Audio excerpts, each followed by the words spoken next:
So right now I'm following up. ჩვენ ახლა სკოპიეს ერთ-ერთ საავადმყოფოში ვიმყოფებით, სადაც კლუბში გაჩენილი ხანძრისგან დაშავებულთა ნაწილს დაახლოებით 20-მდე ადამიანს კურნალობენ. კიდევ 10-ობით დაშავებული კი ჩრდილოეთ მაკედონიის სხვადასხვა საავადმყოფოშია განაწილებული. ეს გახლავთ იმ უბედური შემთხვევის შემდგომი სიტუაცია, რაც გუშინ ქალაქ კოჩანში ღამის კლუბში გაჩენილი ხანძრის შედეგად მოხდა.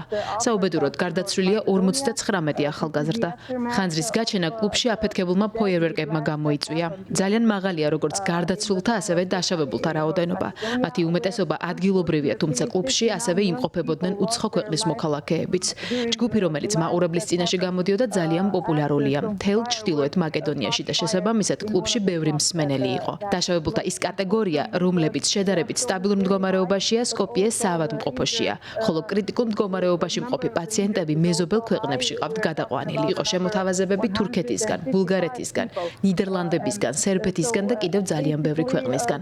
პაციენტთა უმეტესობა ვერტმფრენებით გადააფრინეს. დიდი ალბათობით ჩრდილოეთ მაკედონიის ჯანდაცვის სისტემა ამდენ დაშავებულ სათანადო მკურნალობას ვერ აღმოუჩენდა და სწორედ ამიტომ დაგვჭირდა მეზობელი ქვეყნების დახმარება, სადაც უფრო მეტი ექსპერტი და ასევე სამედიცინო პერსონალი ყავთ. დაშავებულებს აღენიშნებათ არა მხოლოდ დამწვრობა, არამედ კვამლით მოწამვლაც.